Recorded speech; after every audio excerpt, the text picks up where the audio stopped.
The only way that you can tell it's an actual sphere instead of a circle is because of the hues of light on it.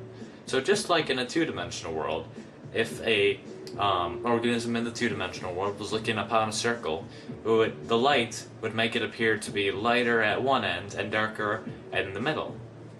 Also, if an object is moving closer and farther away from you, you don't actually perceive that it's getting closer and farther away.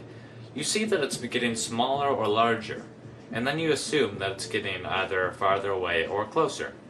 But let's say that an object was to grow in perfect equilibrium, so that it was growing at the same speed that it was shrinking as you move it farther away.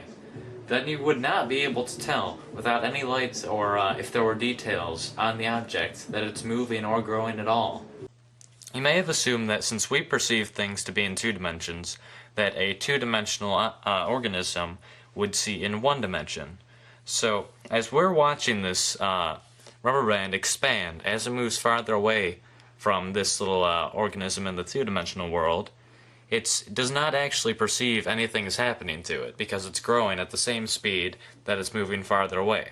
But since we can actually see it from the three-dimensional world and perceive things to be in two dimensions, we can see things for how they actually are. The reason that the two-dimensional organism doesn't see things the way they really are is because the two-dimensional organism sees things in one dimension, just how we, three-dimensional creatures, see things in two dimensions.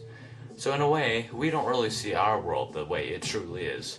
A four-dimensional creature, however, seeing our three-dimensional world in three dimensions, would be able to see through things, would be able to see absolutely everything, just as we could see if there was several organisms spread along a 2D environment on your floor.